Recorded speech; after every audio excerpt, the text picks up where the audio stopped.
Very good morning to all of you, all the respected as well as the very esteemed faculty members from various parts of the country, exclusively working in the field of diabetic foot care. It's a very great privilege for me to be a part of this panel discussions or the roundtable discussions organized by Dr.Tushar sir.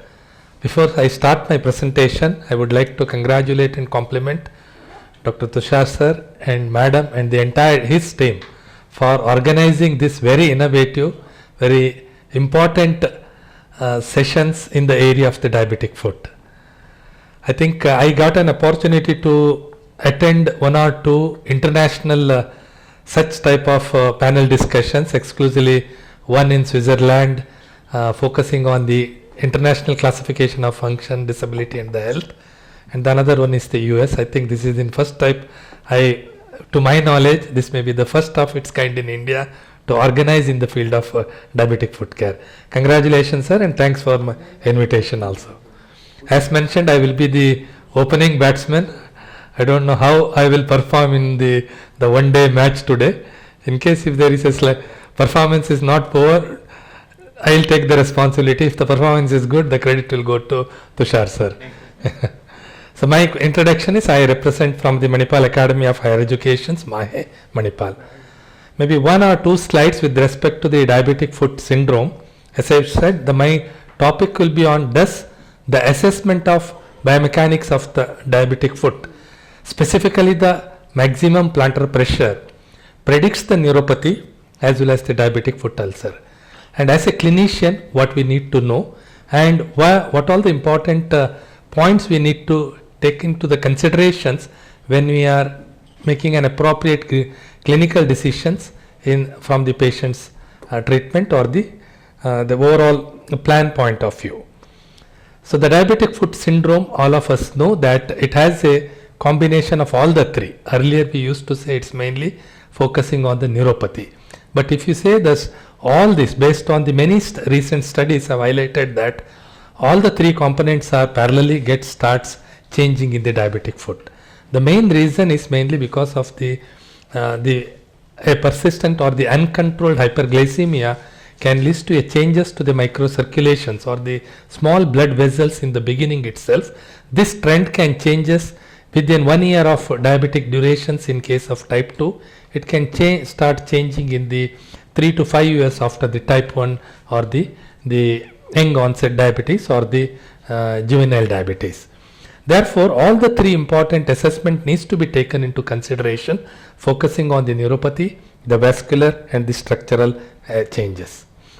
From the biomechanical perspectives, if you are seeing the patients without any gadgets, means advanced biomechanical lab is not available in the clinical practice. Basically, we can divide the foot structure into three important components. One we call the rear foot or the hind foot, where the talus and the calcaneum play an important role. Mid foot consisting of the navicular, cuboid and the three cuneiforms. Then the forefoot has a multiple smaller bones.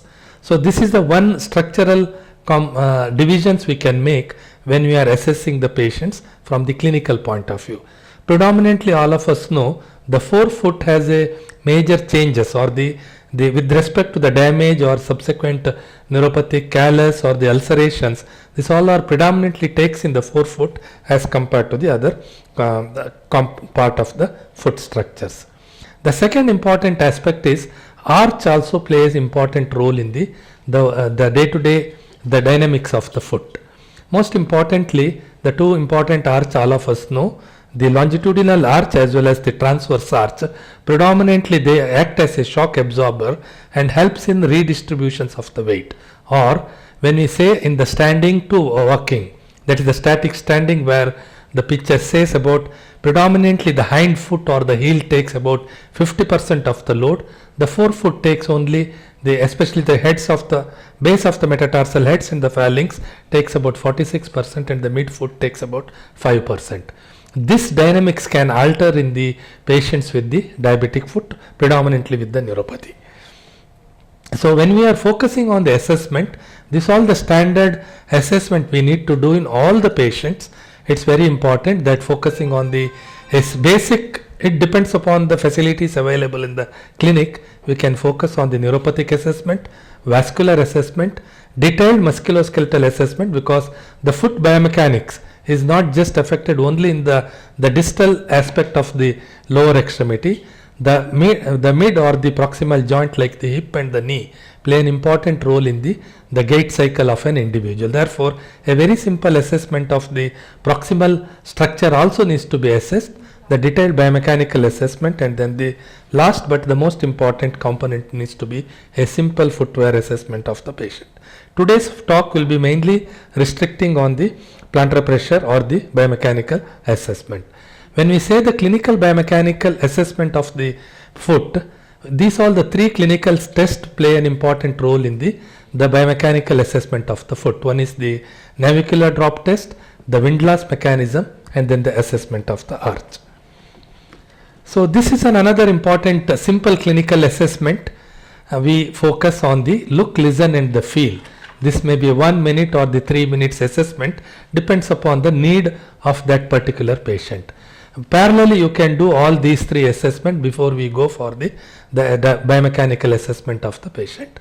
When we say the look, just important look at the how exactly the appearance of the foot. Here we can able to see where the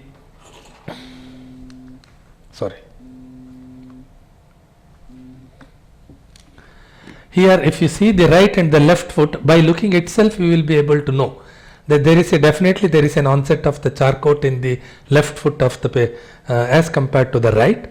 In addition, you can also see some hammer or the closed toes, abnormal bony prominences especially on the left side, and this will give you an overall idea that what all the structural changes have happened, predominantly maybe due to the neuropathy. The clawing of the foot, all of us know, when there is an early onset of the motor neuropathy, the structural changes can develop first. Then at the same time you listen to the patient, what the patient reports to you in terms of the pain, in terms of any other the complaint the patient is having, like maybe a tingling, it may be a numbness. Slipping of the footwear is the most common clinical complaint the patients tells to the clinicians when they have a diabetic foot. The rest pain, nocturnal pain indicates about the vascular changes. The deformities of the foot or the reduced joint mobility indicates about the structural change. At the same time, you can feel for the two important things. Compare the dorsalis pedis as well as the posterior tibial artery. Compare with the radial, and then how much is the change in the vascular thing. Then the next important aspect we see also focus on this is the base of the second metatarsal head. That is an early onset of the change in the plantar fat pad that leads to an early onset of the callus. Then the callus, if it is ignored, it leads to the neuropathic ulcer. All of us know that this is the most common point where predominantly we get in the base of the second metatarsal head is the predominant area to get the neuropathic ulcer as compared to the other areas of the foot, plantar aspect of the foot. By palpation itself, we can able to see whether there is whether there is any change in the cutaneous as well as the subcutaneous structure. Suppose by palpation, if you directly feel the bone, means there is a complete loss of the plantar fat pad, and that is another early warning sign for developing the neuropathic ulcer. Then coming to the maximum plantar pressure in diabetic foot syndromes. All of us know that the maximum plantar pressure is basically a product of the force fields acting between the foot surface and the support area during the everyday movement. It may vary from the point where the patients walk, sometimes in the house, outside the house, or in the different area, where depends upon the changes or the loading can alter. An increase in the 21% of the maximum plantar pressure is always seen in the diabetic peripheral neuropathic patients as compared to the non-diabetic peripheral in the diabetes. I am talking about the DPN versus non-DPN in the type 2 diabetes. Even in the early onset, if you say the monofilament test is more than 2 points is positive, you can say that there is an 21% of abnormal loading have started to the foot in the early stage. And with increase in the maximum plantar pressure with the loss of protective sensation, more strain on the plantar soft tissues, causing tissue breakdown and increasing the risk of diabetic foot ulcer. This is another important aspect because the early onset of the Charcot can develop if there is a significant damage to the plantar tissues. That internal changes can happen that leads to the disorganization of the bone, and subsequently the deformities can develop. And if the patient, when you are assessing the biomechanics, if you find that more than 700 kilopascal is, if you get in any particular point in the plantar aspect of the foot, there is a 22 risk of times risk of occurrence of the foot ulcer. And there is another important thing is, these patients, if they come with the callus to you, and by 3 to 6 months they can, if you are not taking a preventive measure, they can develop the neuropathic ulcer. And then these patients also, the plantar pressure, maximum plantar pressure also predicts the risk for the amputations in the neuropathic ulcer, because once this load means there is no plantar fat pad, no other soft tissues are there, they are keeping directly load on the bone, and the chances of the infections will be higher in these patients if there is an increase in the plantar pressure. The prediction of the plantar pressure can be done in various or by different analysis. One is called the wing track dynamic plantar pressure platform, is used to assess the maximum plantar pressure and the gait parameter. And location specific in shoe pressure analysis also now available. This can able to assess the plantar pressure changes. I think Dr. Pawan and Dr. Sanjay is also working on that. Even in their living environment, wherever they go, we will be able to analyze the pressure. So this is the one simple method by which we can assess the static. Yes, sir. I'll just this is the this is the plantar pressure analysis in the static. Any area which indicates the high dark red indicates that there is a higher plantar pressure in that particular area.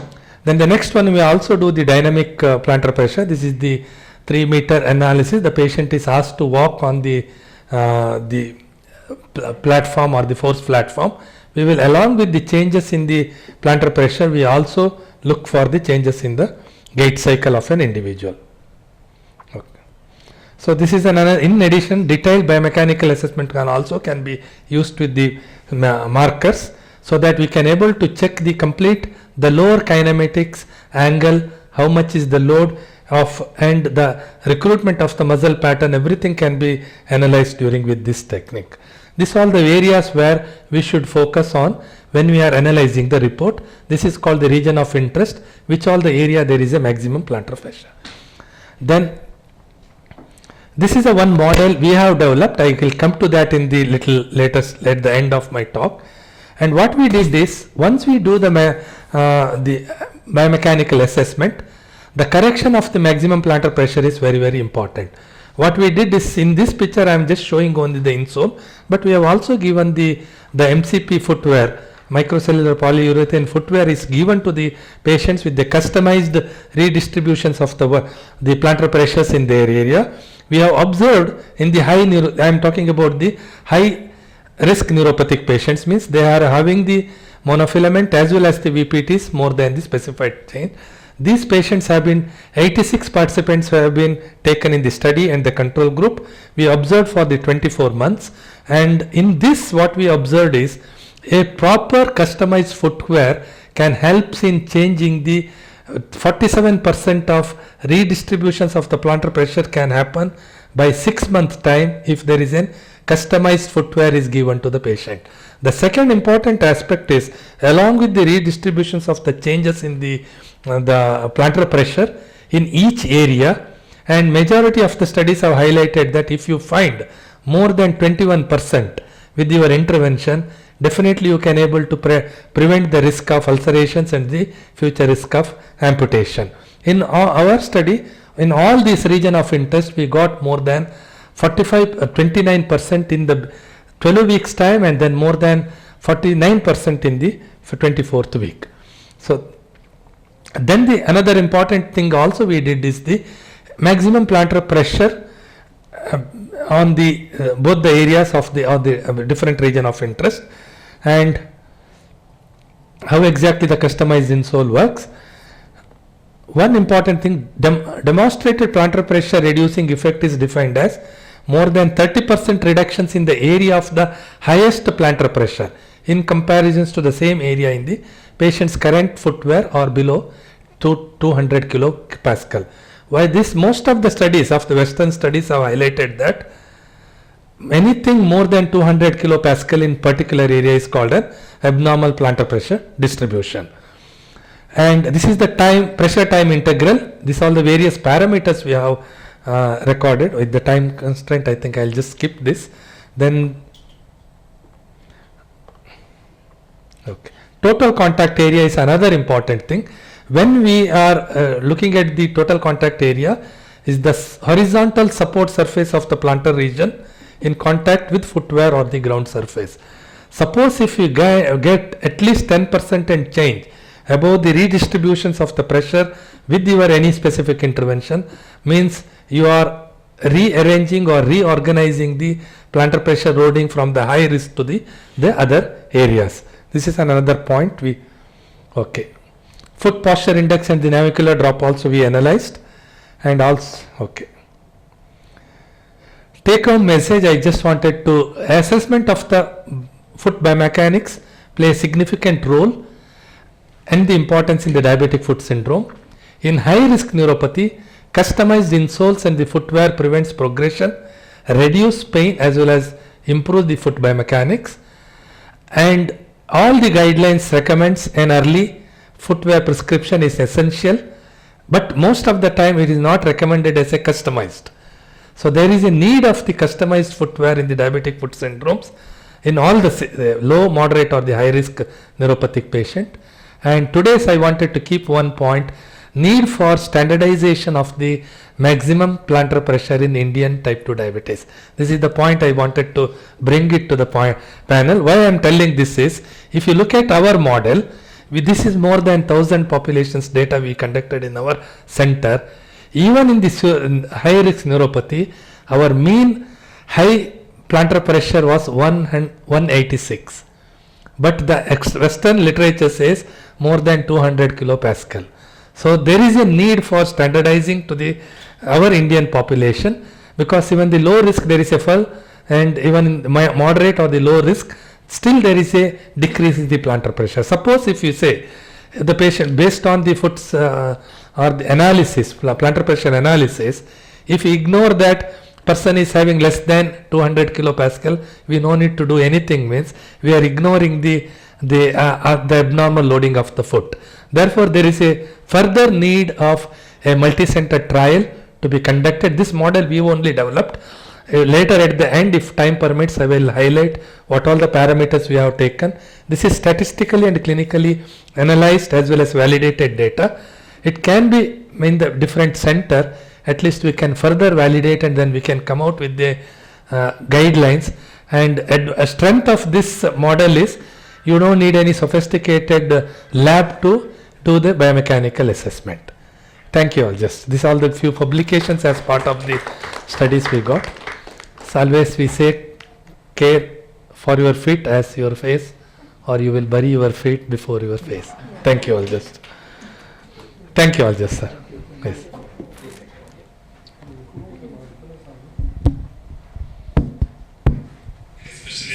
As highlighted by Rukesh sir, that Madhu sir sessions is always being an excellent sessions in most of the conference, and today it becomes more interactive and a very enriching experience to each and every one of us. When Tushar sir called me, like basically to participate in this session, and about a few weeks back I also just had an interactions with sir, that rather than having a one day of interactive session, sir, how we can take it forward to a next level. The most important thing is all of us, like either the scientific presentations or all these things, we have two important aspects. One is everything in the interest of the public health. The second important thing is everything needs to be as per the recent guidelines of the government of India, or not only the government of India, United Nations, everything needs to be linked to the sustainable development goals. And as a healthcare professional, most of the time the SDG of 3, that is a good health and well-being, then the quality education, these are all the things we usually focus on that. I think that today's interactive panel discussions or the roundtable discussions, whatever we call, it definitely has a very strong linking to these two aspects. One is in the larger interest of improving the public health. The second important thing is linking to the SDG. Tomorrow if we make any of these guidelines or the position statement or the policy, if we bring these two components, government will definitely accept our recommendations. So the most important thing of in the last from morning 9:30 to till now, we had an excellent knowledge, we have an excellent skill component, and most importantly we had an excellent data. That I don't think so we get all these three things in any of the scientific forum. So everything is suggested by sir, including the other team members and the end user. That called like a FDG, focus group discussions we can have, and then we can come out with some guidelines. So there are maybe my just opinion is like whether we can start with the preventive aspect, whether we need to start with that, or in terms of the management, either the conservative or the surgical approach, what specific questions we can take. I think this, each and everyone's input is essential. Then only we can consolidate, and I can take the assignment of, I won't say the responsibility or other thing, assignment of compiling all your feedback and then come to the initial rough draft, then we can share with each and everyone. You can go through that and you can give your input. And definitely I think with this, we will be able to come with a very strong national guidelines, and it will be definitely, it will be going to become one of the very useful recommendations by the government body also. If you look at it, all of us had an international exposures, but the number of cases we see, maybe not even the 1/10 is seen in the developed countries. Whereas here, we have a knowledge, we have a data, but only that lacking is we are not documenting it properly. The documentations, if we do, definitely all these outcomes, the clinical outcomes will become one of the strong national or the international recommendations in the healthcare system. So this is the point I wanted to say. I will leave it to all the experts what specific idea we can take together as part of today's the brainstorming sessions, and then if suggest, then I can make an initial draft of that. I can share with each and every one of you. Thank you, suggest.